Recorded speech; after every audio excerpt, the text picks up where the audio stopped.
oh, it's too easy. Oh no, but it's the coach's fault because he told me to do this and I did exactly what he told me. Yes, but the game brought you into another way, into another path. You need to be smart enough, intelligent enough, courageous enough to understand that and do it.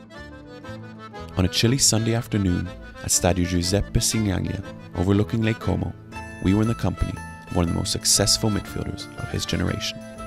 He's now 33, and through the help of the PFA, preparing for what follows after an extraordinary playing career: management. In this conversation, he provides a cunning insight into his football mind. We discuss what constitutes a win, players' lack of freedom in the modern game, and if we ever see a new Fabregas, the different impacts managers had, how he would have benefited having someone like Wenger later on in his career, and what next for Cesc Fabregas. Cesc, I remember when you were about 17 years old and you scored against Rosenborg. I'm from Norway. You were then the youngest goal scorer in the Champions League at the time. What factors do you think were involved at the time at Arsenal to contribute to you becoming the player you were at the time, and also have to say you became PFA Young Player a few seasons after? But what factors do you think were involved to you developing so well? There were many factors, obviously, but the main one and the bigger one was Arsene Wenger.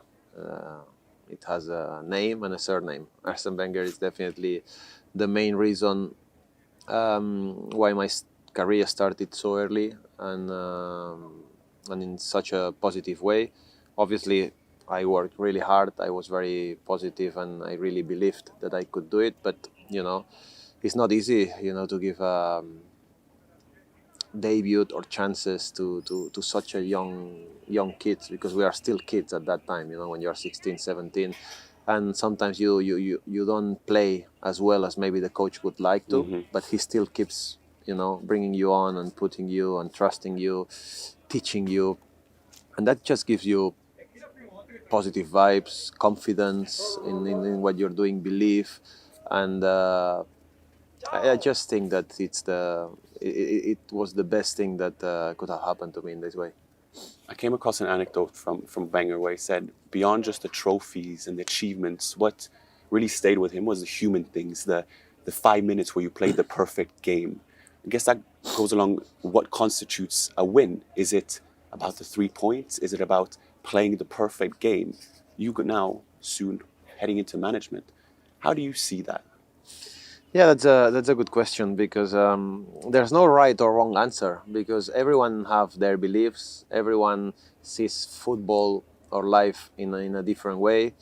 For some coaches, for some directors, for some owners, it's all about winning, no matter how or what you do to achieve that. For some others, like you said, I always felt that Arsene is super competitive and he was such a winner, but the pleasure that I could see in his eyes every time we were playing a beautiful game, the beautiful way, the way he wanted, combinations, playing forward, counter-attacking, defending well. When you played the perfect game, you could see in his eyes full of joy.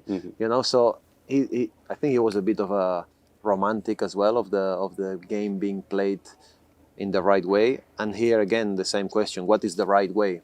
There's many ways that any different coach in the world will tell you, oh, that's my way, so for me this is the right way. And then completely another way from another coach will tell you the same thing. So it's just about believing on what you're doing, have a setup, have confidence and trust on the people that you are working with, and just from there try to stay together, unit, and grow from there. You've obviously worked under some of the best managers, but also managers that are different in their approaches. I'm thinking you have Aragonés, Del Bosque, we also have Wenger, a Mourinho, a Conte. What sort of impact did they have on how you see the game? And did that change over the course of a career? You started with Wenger and then you have a Mourinho and a Conte. Yeah, I think I was very lucky that the very start of my career was with Arsene Wenger. He believed in young players. He trusted young players. He gave chances over and over again to young players if he really believed in them. And he was playing the way that I liked and I grew up, So everything together, he made it the best manager for me, especially at that time. And then, of course, going with Aragonés, with Del Bosque and Guardiola, I think these four were a little bit same philosophy. So that's why I think the start of my career, I think the first 10 years of my career were super amazing, because I felt completely comfortable on what I was doing, because this was my game, my football. Then with Mourinho at Chelsea, I believe it was a bit the same, especially the first year and a half before he left. We played some great football, some fantastic stuff, but I already felt that something was changing in a way. It was a different type of football that I really enjoyed, and we won many things. That's why I was telling you before that, it doesn't matter what you believe in. The most important is try to do what you believe in the right way, but knowing that someone else playing the other type of football that you play, they can still beat you if you don't do things right. So, and then after that, obviously, since from when I was 29. I think from Conte days, I already felt that football started to change. And for the last 6-7 years, I've had a lot of coaches. Obviously, at Chelsea, I had another one in Sarri. And then going to Monaco, I've had Niko Kovac and Robert Moreno and Thierry Henry and on and on and on. And so I've experienced another type of football, a very pragmatic football, a very... how can I say it? It's all regarding GPS and physical stats, and you run faster. Do you like it? Do you welcome it? Well, it's the training methodology changed a lot as well. The trainings nowadays is nothing compared like before. Before it was very technical, tactical. Now it's physical first, and then tactical and technical. Tactical more, and then technical the last little bit, because all the coaches, they tell you exactly how they want to play, what you want, what they want you to do, how you have to do it, when you have to do it. There is 5 substitutions, so it's very easily that you will get substituted in a game, 50% chance. So everything is changing slowly, and the freedom that I had in the first 12, 13 years of my career compared to what I had the last 6-7 years, it's like day and night. That's why maybe, if I had, again, someone like Arsene Wenger or Guardiola, maybe at the age of 28, 29, when after Mourinho left Chelsea, I think my career would have kept going the same way. But having that contrast, I still adapted, but obviously physicality is not my biggest strength. Once you lose a little bit of that in today's football, it's more difficult to have an impact, yeah. I know you're a believer in, excuse my pronunciation, but juego de posición, in terms of creating kind of the framework for allowing players to thrive. Where does that fit into potentially how you would transfer your football knowledge onto a team when you become a manager?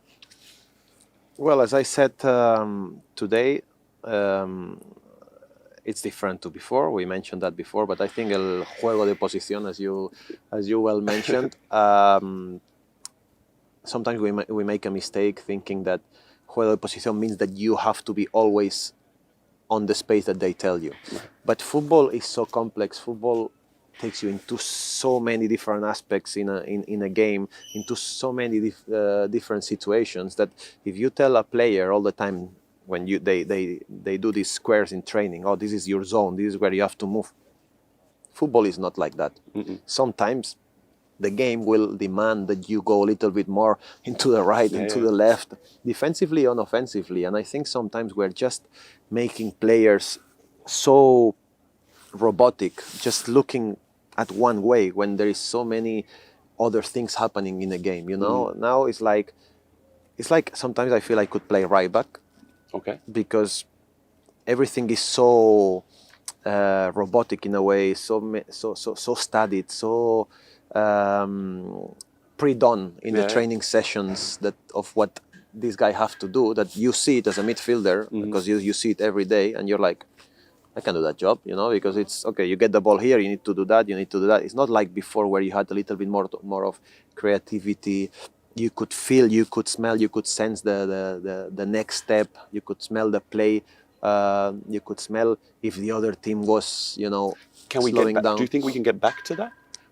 Not for now. We have to try. I mean, I will certainly try, because I'm a big believer that football is changing and you need to adapt to every situation and you need to adapt to what's happening now. Yeah. I mean, you cannot get away from this, and you cannot underestimate the power of every single coach that's been studying for many years. Yeah. But nowadays, sometimes it's more important the fitness coach than the coach. This is what I see from other clubs, from other teams, and I don't think that this is right. The coach has to be always the main guy in terms of analyzing how you want to play, what you want to do, but always understanding that the player is always the most important in a team. Mm-hmm. The leader, the coach, the boss, for sure, it's him, number one. But the players are the ones who make the good thing or the bad things happen, And an extension of the coach. Yeah, in many correct. ways. We are an extension, but we are the ones that are inside the pitch. And as sometimes I'm on the bench and I see certain situations from a coach that I've had in the past, and you don't see or you don't feel from outside, even if you're a great coach, sometimes what the players are feeling inside. Mm-hmm. Like if you are winning 1-0, for example, and you are playing a 4-4-2, let's say, or 4-3-3, and you change a midfielder or a striker and you put a defender in the last 10-15 minutes, and you're playing with a back five all of a sudden, because you saw from outside that they are playing with really high fullbacks, or whatever reason, you are doing it for a reason from the outside. But inside, the players, you see that he's taken a striker off, he's put a defensive player on. Yeah. So automatically, your mindset is, the coach wants us to defend. We have to sit back. And you attract pressure, and you invite them to have the ball more, and you invite them to attack you more and to be more dangerous. And the more they are on your pitch, one day it can happen that you can kill them on counterattack and score the second goal. But 80-90% of the time, it backfires. Yeah. Because you invite pressure, and there's a penalty, there's a little free kick or a cross, rebound. And this is the things that sometimes I feel that the coach have had this growth into the game that is making the players a little bit insecure on the pitch. I guess it's all relative as well, because you've been part of teams and succeeded under a lot of different tactics, a lot of different approaches. And we go back to the false nine era where you played and people claimed it was a 4-6-0, but it also could be something else, a 4-3-3, what have you. Do you think the best coaches, contrary to popular opinion that they have a set philosophy, actually are just very good to evolve and adapt? The coaches. Yes. Yeah, I mean, and it's a must. Every coach needs to evolve. Every coach needs to grow, and every coach takes ideas from each other. Mm-hmm. They all take ideas from each other. That's why you see many coaches going to visit other training grounds and studying every time more and more and more.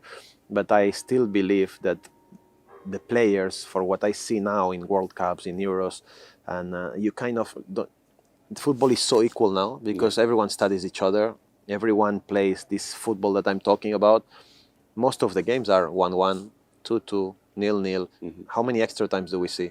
How many penalty shootouts do we see? Because everything is like this. And sometimes when you have to do that little extra step of creativity and to be a little bit more positive, and we kind of struggle. No, what I see is that the players struggle because they are so used to, the coach told me to do this. Mm-hmm. And that when everything goes in a different way, or you have to actually take advantage of a situation and be positive and do something that the coach didn't tell you, because it can happen. Yeah. And then we don't know how to approach that situation. That's why I believe always in certain creativity, in certain freedom that the player should have. Will we have then less cases of a new Fabregas in a way because of the mechanic structure? Is that what you're saying? I'm not saying a new Fabregas or not. I don't like really to talk about me in this case, but Yes, the answer to your question is yes, because nowadays, since they are young, okay, 2 touches and this and tactical, you have to be here, you have to be there, which is great,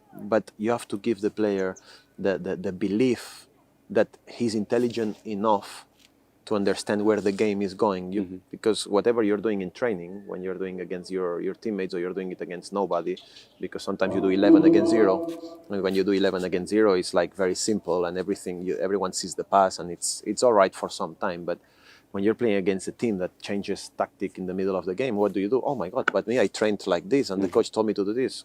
How do we react to that? That's why Wenger was really good, for example, at this. Guardiola was very good at this. Mourinho was very good at this. Del Bosque as well was very good at this. This type of coaches that they always gave you that responsibility, that extra trust that you should have as a football player. Because now it's too easy. Oh no, but it's the coach's fault. Right. Because he told me to do this, and I did exactly what he told me. Yes, but the game brought you into another way, into another path. You need to be smart enough, intelligent enough, courageous enough to understand that and do it and go and do it. Yeah, but the coach will be upset with him, and maybe he's right, because the coach can go on and show the video the next morning. Oh, look, I told you to do this, and you didn't do it, and that's why the other team scored the goal. So this is sometimes the mentality of the player nowadays. Too much listening to the coach sometimes can create many doubts and take away many things from your game. Will there be a difference between you as a player and you as a manager in terms of how you lead? Well, that's a good question. I will have to get into the situation first, but I believe not a lot, because I'm a very positive guy, and I really want to give confidence to my players. This will always be, we have to create a unity, we have to create a belief without each other. I like to talk, I like to communicate, I like to have feedback, because the same way that I don't like it when a coach tells me, you have to do this and that and this, and then in the game, I do something else because I felt that it's supposed to be like that. I think I have the experience enough to understand the game from my point of view when I'm on the pitch. And if he gets upset, you are not giving this belief to the player. You're kind of reducing, a little bit his beliefs, and and trust what he will do on the pitch. But I like communication, I like trust, and I like especially the football that I believe in, which is the modern football in a way, but always giving the player the alternative to do what they feel to do, not always what I am telling them. I just need to focus on giving them the right solutions, what I feel where they are weak, where we can explode some certain situations. But after that, especially in the final third, this is them that they need to create their own game, because if you keep telling everybody, my experience is that every time they gave me freedom and to analyze the game from my point of view when I'm on the pitch, I have always been a better player. Now, every time they have told me exactly what I need to do and exactly what you need to be in training to do it after on the pitch and not go away from this, I have always limited my attributes. So it's a little bit of balance. And in 5 years, where do you hope to see yourself? Well, in 5 years, I hope I will be a coach. I still have a lot to improve, a lot to learn. I want to finish my career now in the best way possible. But yeah, in 5 years, I see myself as a coach. I don't know. Hopefully, with Como in Serie A, I already said it in an interview. I have respect for the coach that we have now, Moreno Longo. Obviously, I hope he does well, because if he does well, I do well, and the club does well. This is priority for me. But yeah, in 5 years, hopefully we can see Como in Serie A, and be part of it would be fantastic. Appreciate it, Cesc. No problem. Thanks Thank you so much. Thank you.